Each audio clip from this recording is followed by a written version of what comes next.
is up, everybody? Today we are reviewing a BMW E46, not just any regular E46.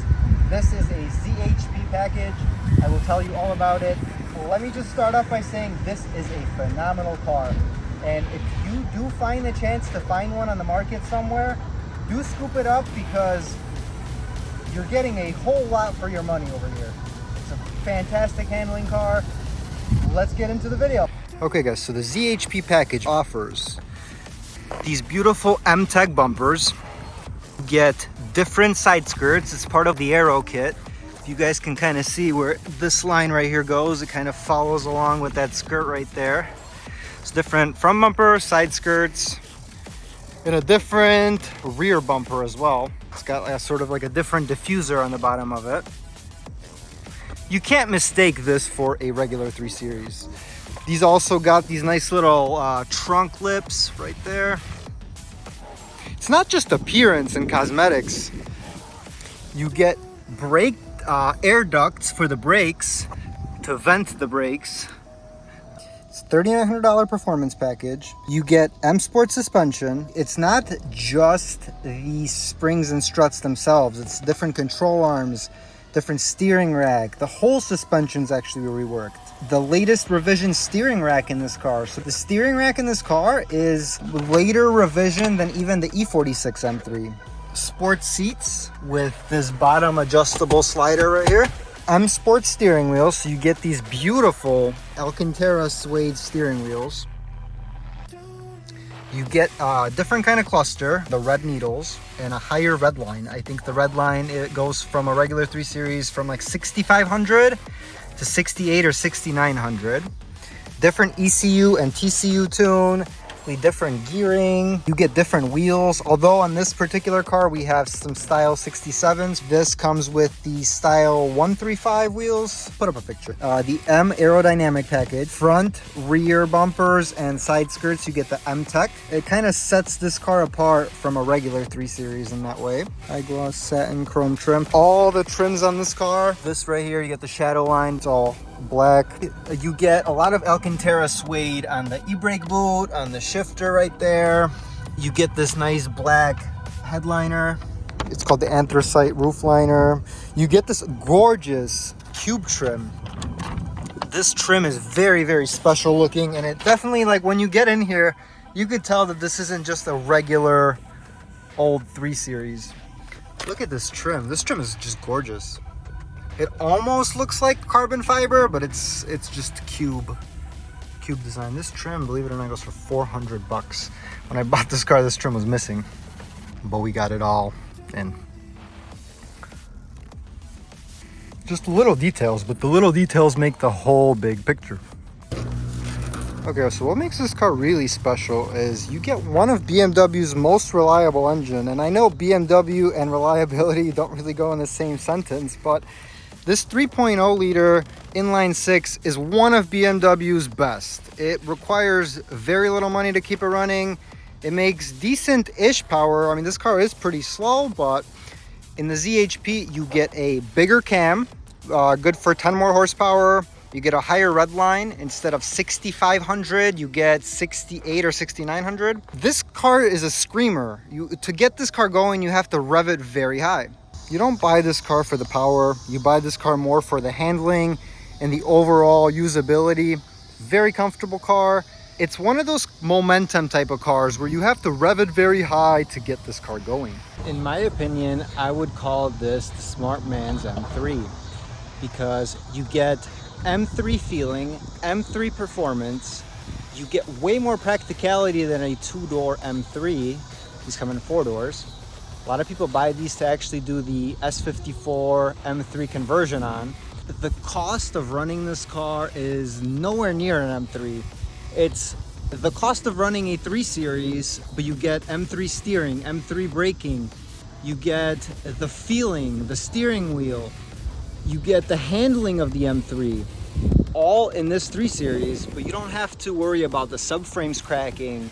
You don't have to readjust the valves every 30,000 miles.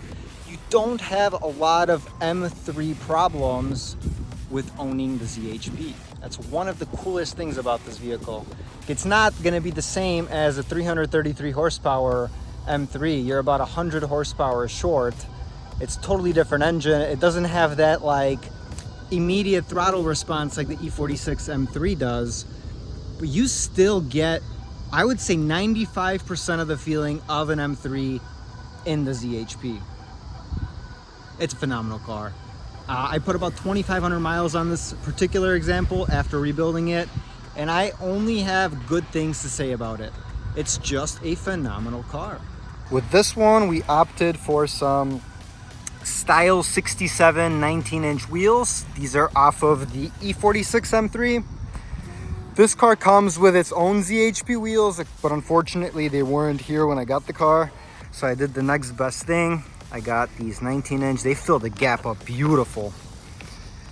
That looks, I think it looks personally phenomenal. It's also lowered on some H&R lowering springs. Probably gives it about a 2-inch drop. I mean, that fitment is fucking Stance Nation worthy. Look at that. I think that looks fantastic. We got a little bit of rubbing, but it's not too bad. It's actually very drivable. I've been everyday driving this car and it's been treating me well. Believe it or not, I got these wheels for 300 bucks. I could not pass that up. The yellow tag steering rack in this vehicle, in my personal opinion, and I have driven a ton of BMWs and a ton of cars, this handles better than the E46 M3. And I only say that because the steering rack in this car is the most revised version for the E46 lineup, since these came out in 2003 was when the ZHP package came out. These come with the facelift headlights, and you get a lot of the facelift items BMW had going on at that time period. So you get a steering rack that E46 M3 owners upgrade to in their M3s. It just gives you a quicker steer. The steering and the turning radius in this vehicle is the best I have ever felt in a vehicle. And I have driven a ton of cars. This has one of the best turning radiuses I have ever experienced. You could almost do any U-turn imaginable in this vehicle. It just has a special steering feel for one of these. It does not feel like a regular 3 Series, because I have driven plenty regular E46s without this package. And let me tell you, the steering on them is very loose. It's not nice and tight like this. A baby M3 without the motor. You get pretty much everything that an M3 would get besides the actual S54 engine. For the suspension, you get different anti-roll bars, different control arms, different dampers, stiffer springs, different steering rack. It has a totally different character than a regular 3 Series. Okay guys, this is what a ZHP sounds like. Check it out. You got a muffler delete going on here. Everything else is stock.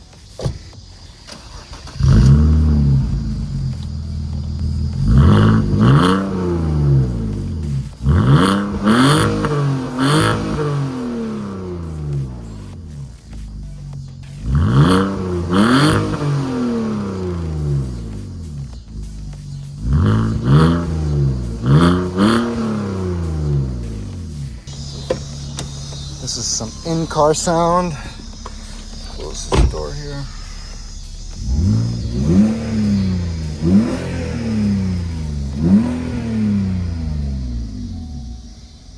Very smooth inline 6 motor, producing a very raspy, beautiful exhaust note. We upgraded this car with a nice touchscreen stereo. This was about 180 bucks, but this gave the car a whole new modern feel. In the rebuild video, you guys will see it was a single DIN old school radio. Climate pops out from the top here. There's a specific slot. You just take out the storage cubby. You put the climate control here. Beautiful upgrade. I'd recommend this for every E46 owner. This just turned the car. Look, we got even a Navi. Just changed the whole feel of the car, made it feel way more modern. This particular car was optioned with the cold weather package, so we got heated seats.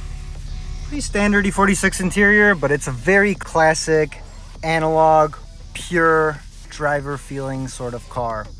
Very tight steering. You guys will see in the driving video, but this car has a very unique steering feel to it. I would say the steering feel of this is even better than the E46 M3 for the sole reason that E46 M3 owners put the yellow tag steering rack into their M3s for an upgrade because it just has a better response and a better turning radius. Pretty rare to see a E46 without any sort of lights on the dashboard. We get automatic headlights when you leave this on auto. We get fog lights, which is this green thing turns on here. We got this cool M footrest. The old footrest was plastic and cracked. We got this nice updated M3 footrest for the sedan. 85 bucks, and we got a nice little sturdy metal footrest, because these plastic footrests, they're shit. They just crack always, and that's what we had on ours. I'm gonna show you guys what this motor sounds like running. M54 V30.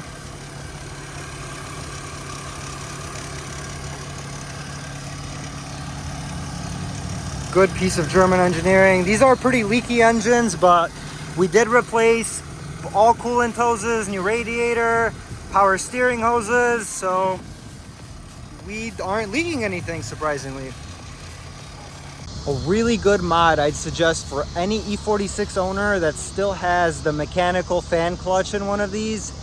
Dump that shit real quick, baby, because this is really easy to do a electric fan conversion. Probably one of the best mods you could do. Prevents your mechanical clutch fan from exploding. It frees up the load on the engine, so you don't have a fan spinning with your water pump. Therefore, it puts less stress on the whole pulley system and the water pump. It doesn't sound like a school bus, because a lot of those old style fans, when they fail, you're gonna have that fan running on high all the time, and it's not fun. So check this out. This is for about 100 something bucks, but you unplug the fan that goes in the front here. It's held on with this screw, that screw, and I'm sure some other ones. I have a video of me taking it out. It's a direct plug and play. You take the front one out, and the plugs and everything goes into this one. Plug and play, baby. And then you just bolt it up to this whole support. You even have the little, it slips into place even for a nice beautiful fit and finish. And as you guys can see, the water pump doesn't have any sort of mechanical fan, and we're not overheating or anything like that. Best mod you could do for 120 bucks. This carbon fiber strut brace I picked up at the junkyard here, this makes a hugely insane difference on how stiff the whole front end feels. It's just amazing. Another cool upgrade I'd highly recommend is these LED taillights. I'm gonna flip the camera and show you. They just make this whole car feel way more modern. I would personally do this on any E46. Takes the conventional old bulbs, gives it like a nice LED pattern, makes this car feel really modern. The stereo, electric fan, and the LED taillights take this car and make it feel like 5 to 10 years newer. This is the rear seat on this vehicle. It's no S-Class, you don't get crazy legroom, but it makes this car way more functional. You get these little lights in the back here. But these seats actually fold down, check this out. So when you open the trunk, you get these little handles here. Pull these handles. This is one of my favorite features. If you ever want to carry some extra like drift spares, take it to the track. Not all of these have this, but look at that. Look how much room we got in there. Could fit something larger through here into the inside of the cabin. That's one of my favorite features. It just turns this car into a way more practical type of vehicle. Okay guys, so in my true and humble opinion, the E46 is one of those last analog feeling BMWs. And if you're a real car guy, a real BMW enthusiast, you have an appreciation for BMWs before they became full of spaghetti wires and full of computers and electronics. If you're looking to get an analog car feel without too much technology, but still enough to be usable on a daily basis without, you know, sacrificing your creature comforts, look no further. This is the car. Guys, this is not the fastest car by any means. And I don't know if this is because I'm getting older, but I feel like it's more fun to drive a slow car fast. Hear me out. More fun to drive a slow car fast than it is driving a fast car slow. Because I've driven E55 AMGs with 500 horsepower. I've owned a CL55 with over 500 horsepower. And it just has too much power to use on the streets. You tap the throttle, you're going 120 in a fucking 40, you know? It's just too much power. This car, you have to try extremely hard to even get a speeding ticket in. It does 0 to 60 like 5.5 seconds, so it's not like the slowest animal on the planet. It's not gonna win any races, I can tell you that for sure. So don't even try, but that's not why you buy this car. You buy this car strictly for the steering, the pure analog kind of feel. It's a pretty comfortable car. The seats, you get leather seats, they're very comfy seats. You get good steering in this car, a lot of good positives, and it's usable as a daily driver. Let's take this car for a spin, guys.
We're gonna go straight.